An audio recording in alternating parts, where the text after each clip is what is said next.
Assalamualaikum warahmatullahi wabarakatuh. Jamaah dimanapun berada, jangan lupa dukung dan tonton terus channel Masjid Agung At-Taqwa Kota Cani. Tonton, subscribe, like, share, and comment. Assalamualaikum warahmatullahi wabarakatuh. Alhamdulillah, alhamdulillahilladzi ja'ala al-iman wal islam fi qulubina wa bi Muhammadin nabiyya wa rasula. Asyhadu an la ilaha illallah wahdahu la syarika lah, al-malikul a'la, wa asyhadu anna Muhammadan abduhu wa rasuluh, nabiyul ula. Allahumma salli wa sallim ala sayyidina Muhammadin wa ala alihi wa ashabihi as-sabiqun al-awwalun.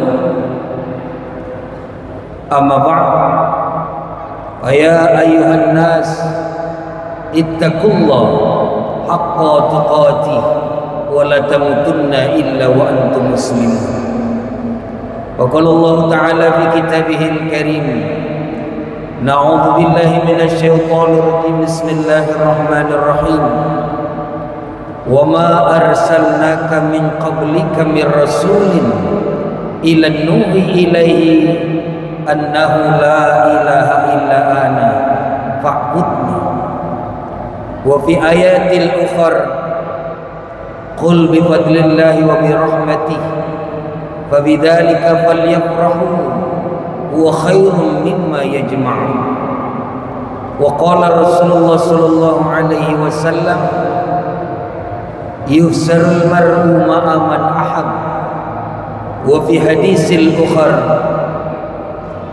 man ahya sunnati faqad ahabbani wa man ahabbani kana ma'i fil jannah. Sadaqallahul azim wa sadaqa ala rasulillahil karim.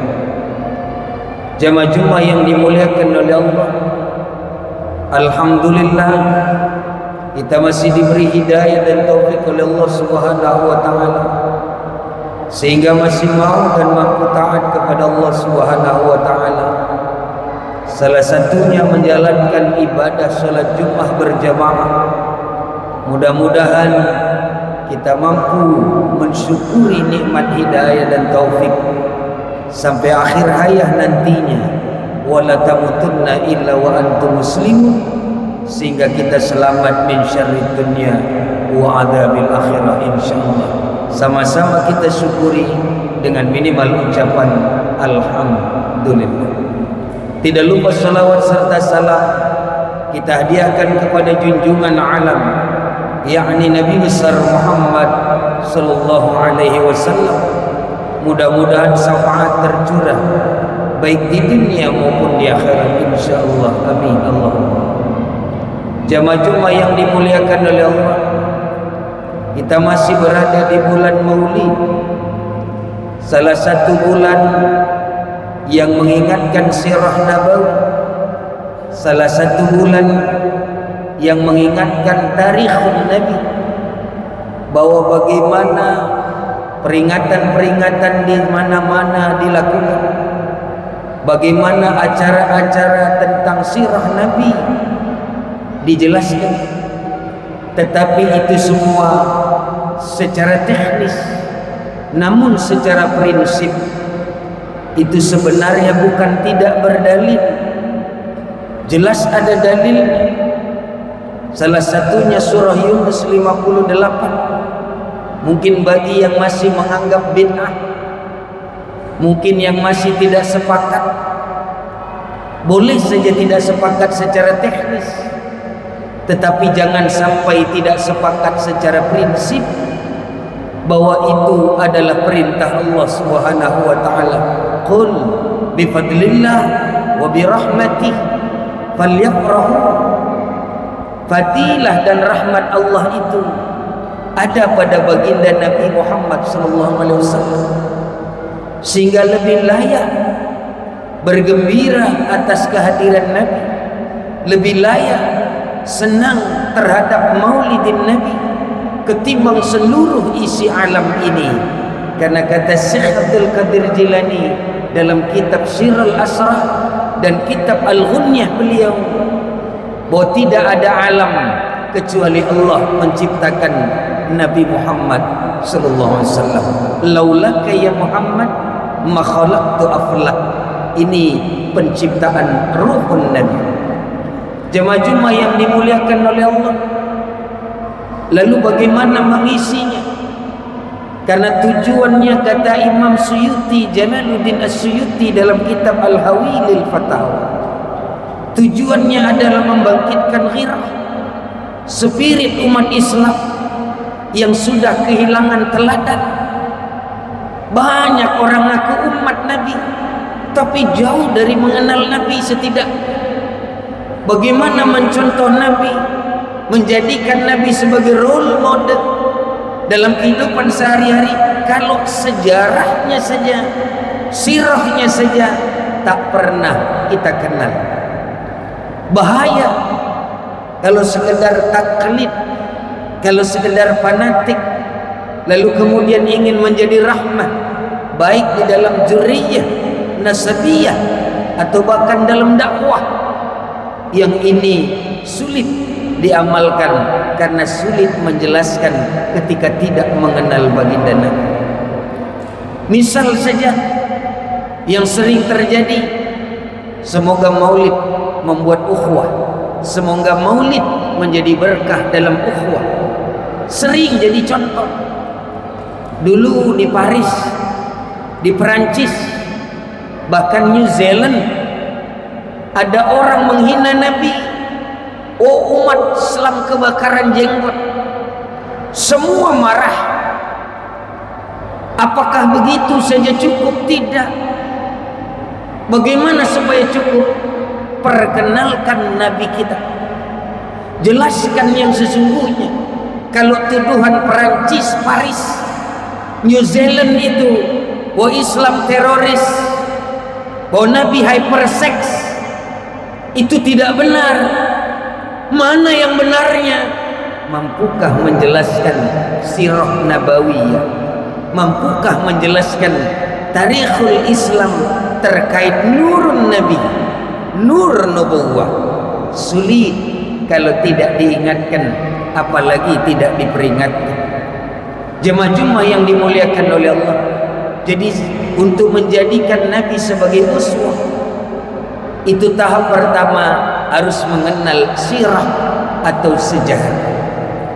Kalau tidak, bagaimana mau mencontoh, bagaimana mau meneladani, sedangkan kita tidak pernah mengerti bagaimana model dan ciri-ciri Nabi.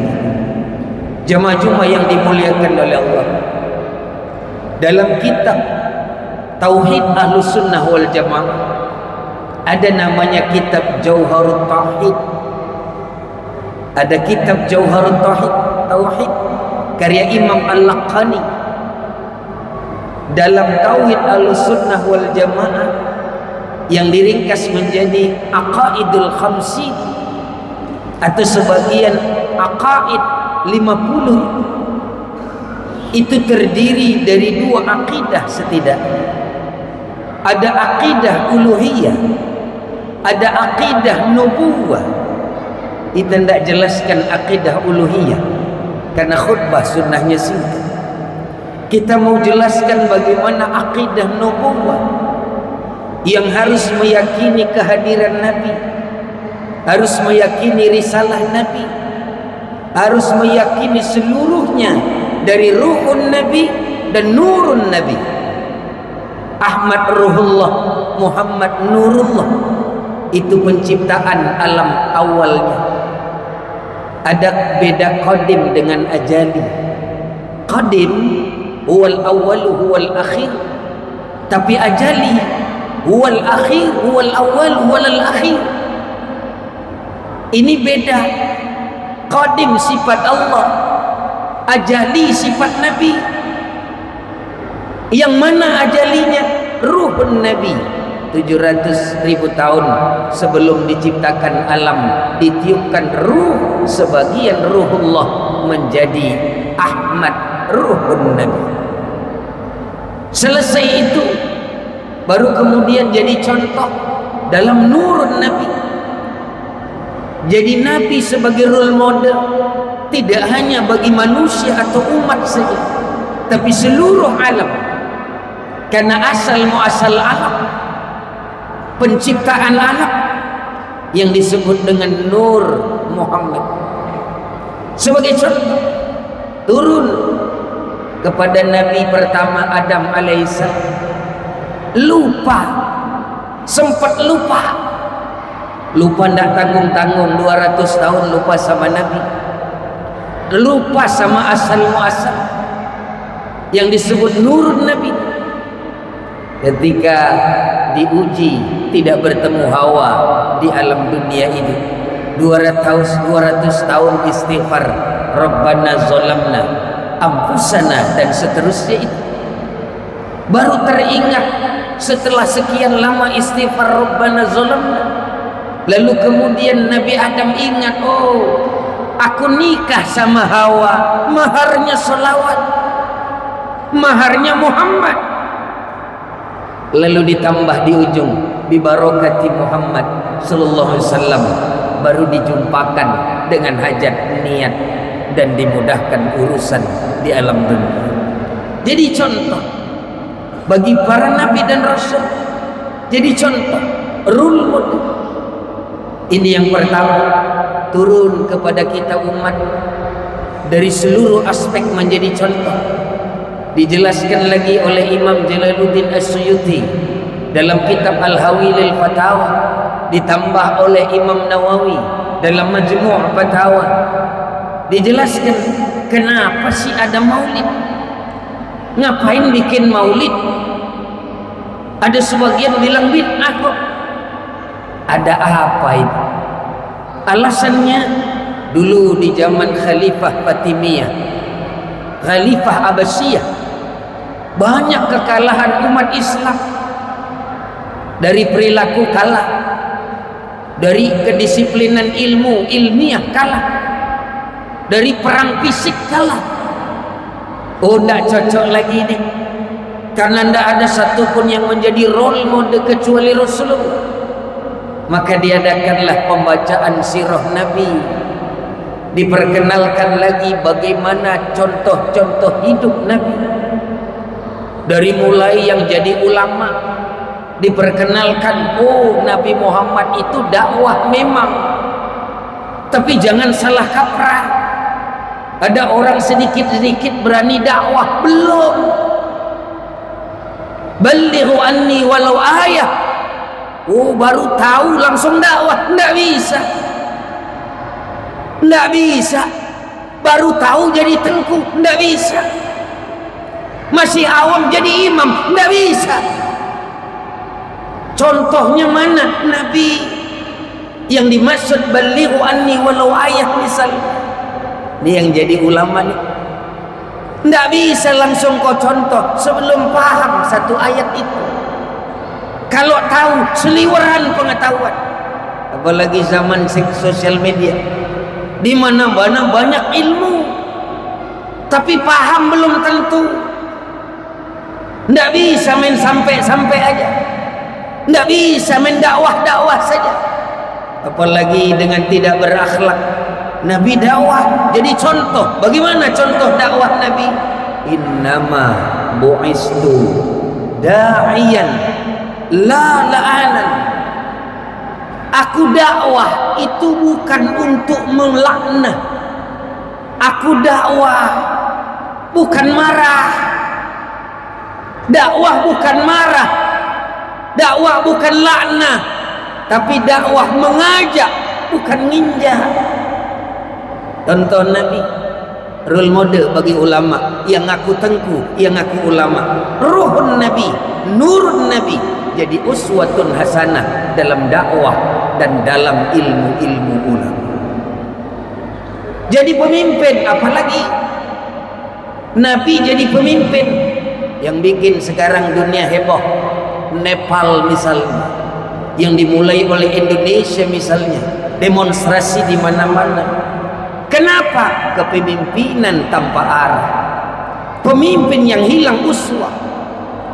Di mana di saat rakyatnya miskin menampakkan kekayaan.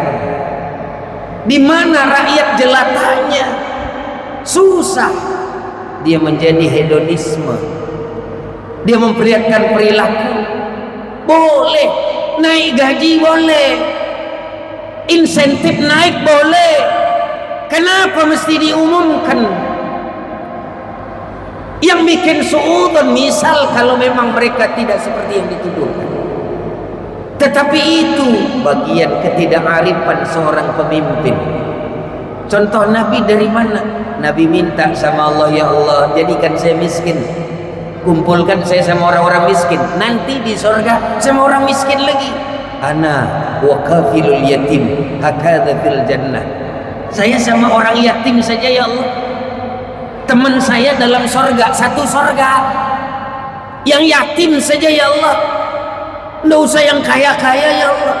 Kenapa? Sudah terlatih kepemimpinan yang merakyat, kepemimpinan yang punya rasa tanggung jawab. Kullukum ra'in wa kullukum mas'ulun an ra'iyati. Semua dipintain tanggung jawab. Ada sebuah riwayat ini bagi yang menampakkan hedonisme, kapitalisme, menampakkan kekayaan duniawinya, atau dalam bahasa Al-Qur'annya disebut adalah orang yang hatta zurtumul maqabir, orang yang nanti terbelalak pada saat wafatnya. Apa itu? Menampakkan kekayaan, mengkoleksi bendawi, mengkoleksi harta duniawi, mengkoleksi satu saja, tidak banyak. Dalam sebuah kisah disebutkan 40 malam satu benda tidak selesai dipertanggungjawabkan di alam kuburnya. Begitu erat. Maka wajar Nabi ngasih contoh, kumpul sama orang miskin saja, kumpul sama anak yatim saja, kumpul sama orang yang sederhana saja. Kenapa? Itu yang paling mudah untuk menyelamatkan diri di yaumul akhir. Jemaah-jemaah yang dimuliakan oleh Allah, jadi pemimpin dia merangkul, tidak mukul. Bagaimana maksud merangkul itu? Boleh jadi dalam misal keadilan ekonomi. Konsep keadilan ekonomi itu Allah tidak menginginkan tukang tempel ban, tambal ban sama rezekinya dengan yang pemilik ban. Allah tidak menginginkan yang punya pabrik ban sama rezekinya dengan tukang tempel ban, enggak. Tapi minimal sama-sama merasakan rezeki itu, sama-sama mengalami, menikmati rezeki itu. Itulah keadilan sosial yang menghilangkan kesenjangan sosial. Tapi kalau jomplang itu tidak bisa, timbul kecemburuan, timbul sakit hati, kok tidak diayomi dan lain sebagainya. Rule modelnya Rasulullah SAW dalam kehidupan menjadi pemimpin, Nabi merakyat. Kemudian dalam kehidupan ibadah, populer hadis dalam Sunan Ibnu Majah disebutkan Nabi kalau sholat sunnah sampai bengkak kaki Nabi, padahal Nabi maksum, dijamin. Kata Syekh Salim bin Sumer Al-Hadrami, atfan wa ta'ziman, cukup bagi Nabi. Belum ditambah salawat kita, makna sallallahu alaihi wasallam, shalla atfan sallam aziman. Itu kehidupan Nabi. Tapi kenapa masih mau berbengkak-bengkak kaki? Tujuannya mensyukuri nikmat Allah. Amal pertama anugerah, amal kedua adalah syukur. Anugerah diberi Allah dalam kalimat la haula wala quwata illa billah. Semua dari Allah. Tapi bukan itu yang disoal. Yang disoal syukurnya mana? Syukurnya ia dengan amal yang dilebihkan oleh baginda Nabi. Malu diberikan rahmat, malu diberikan syafaat, tapi kok tidak ada ketaatan di dalam hidup sampai bengkak. Kemudian bagaimana role model dalam kehidupan bermasyarakat. Salah satu aktivitas wajib Nabi, salah satu aktivitas wajib Nabi tiap hari, daily activity Nabi, kehidupan sehari-hari Nabi, tidak pernah meninggalkan silatul ukhwah, silatul rahim, silatul maqsad, silatul bashar, silatul insan, silatul nas. Apa contohnya? Nabi selesai sholat, Nabi menghadap ke dalam jamaah, menghadap arah jamaah. Assalamualaikum warahmatullah, assalamualaikum warahmatullah. Balik badan, lihat jamaahnya. Kata Nabi, siapa yang mau dilihat Nabi? Sambil zikir. Kalau kanan tadi salam alam arwah, alimul ghaib, ruh yang wafat, arwah yang sudah di langit illiyin atau di raudatul jinan. Salam kanan setiap salat. Salam kiri alamus syahadah, orang yang masih hidup. Salamin, doain, itu salam kiri. Tapi kemudian balik badan lagi ngadep jamaah. Apa yang dilihat? Oh, Nabi lihat Abi Dzar kemana ini? Kau nggak ikut jamaah ini? Gitu cara Nabi mimpin. Oh, kemana si Fulan ini kok nggak masuk ini? Kemana sahabat kita ini kok ndak jamaah ini? Selesai sholat, Nabi ajak bersama-sama, ayo datangi yang ndak tadi sholat, ayo datangi yang tadi tidak ikut jamaah. Sampai-sampai populer hadisnya, Nabi bahkan mendatangi orang kafir yang ngeludahi Nabi, tiap jalan diludahi. Di silaturahim, di silatul ukhwah, di silatul nas. Maka kemudian aktivitas harian Nabi ini kemudian menjadi contoh dunia yang dalam di Madinah dibuat satu peradaban dengan ikatan Misaqul Madinah. Kalau tidak sepaham antar sesama muslim, boleh jadi sepaham antar lintas agama. Kalau tidak sepaham lintas agama, silahkan sepaham atas dasar manusia. Ukhuwah bainal muslimin, ukhuwah bainal adyan, wa ukhuwah bainal insan awil bashar awil nas awil rahmatan lil alamin. 40 pasal Misaqul Madinah jadi kesimpulan 3 misaq yang disebut Al-Madinah Al-Munawwarah sebagai peradaban dunia yang ditinggalkan oleh Rasulullah SAW. Ini role model silaturahim. Datangi sahabat yang tadi tidak ikut.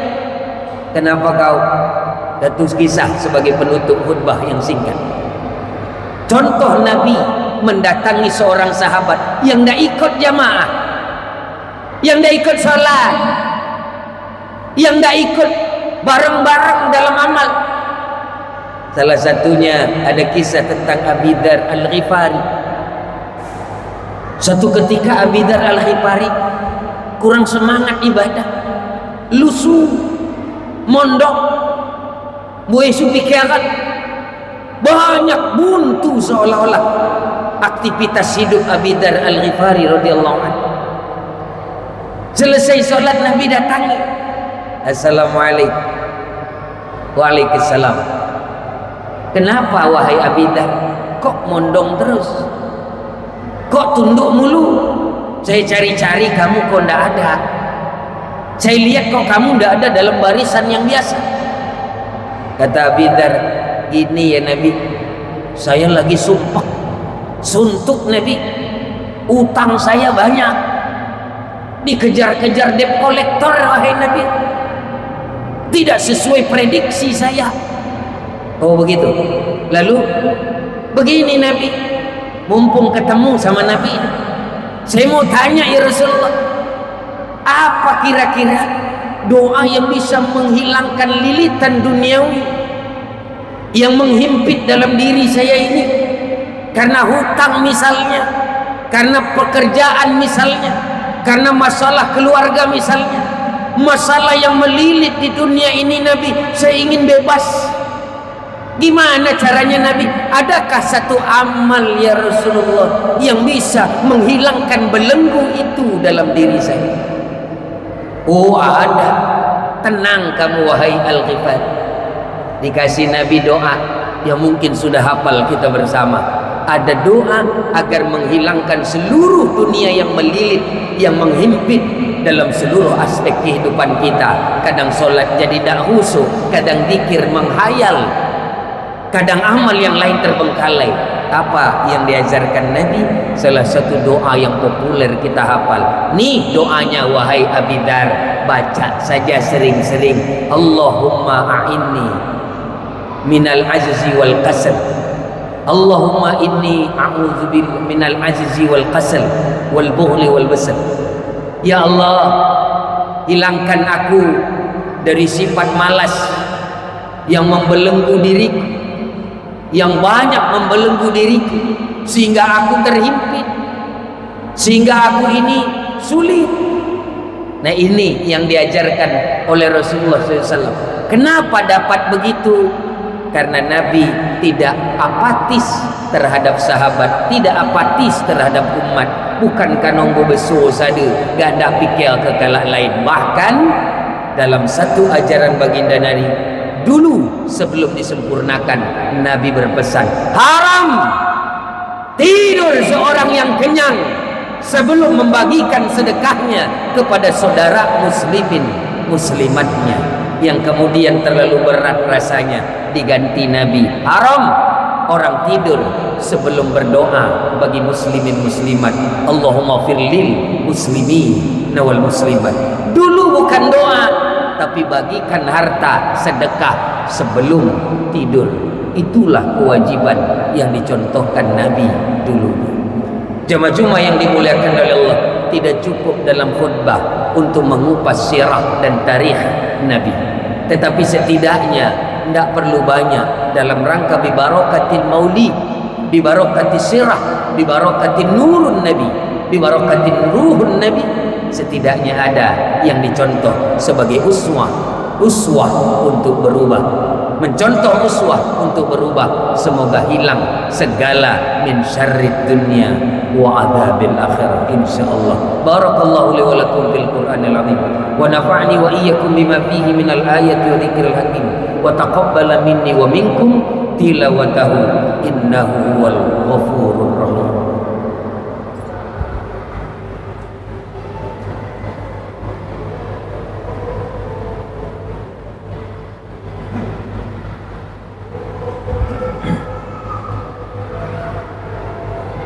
Alhamdulillah, alhamdulillahilladzi ghafiri zambi liman tab.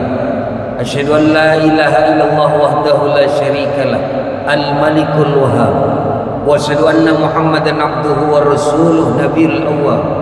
Allahumma shalli wa sallim ala sayyidina Muhammadin wa ala alihi wa ashabihi al-anjab. Amma ba'd, fa ya ayyuhan nas, fa ya ayyuhan nas, فَيَا أَيُّهَا النَّاسِ اتَّقُوا اللَّهَ حَقَّ تُقَاتِهِ وَلَا تَمُوتُنَّ إِلَّا وَأَنْتُمْ مُسْلِمُونَ.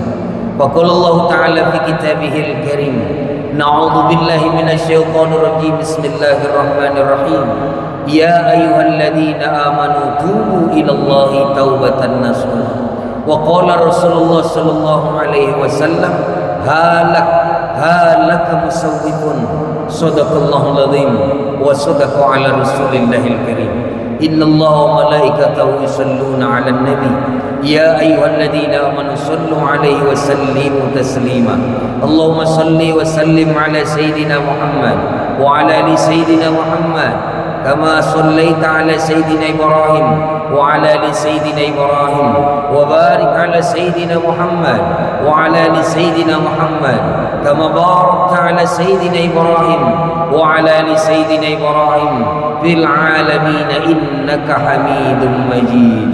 اللهم اغفر للمسلمين والمسلمات والمؤمنين والمؤمنات الأحياء منهم والأموات برحمتك يا أرحم الراحمين.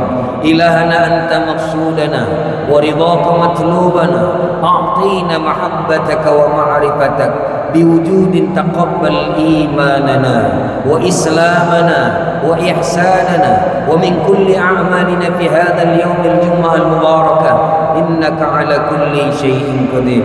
اللهم ببركة شهر ربيع الأول وببركة مولد النبي محمد صلى الله عليه وسلم اغفر لنا ولهم يا الله يا رحمن يا رحيم يا أرحم الراحمين.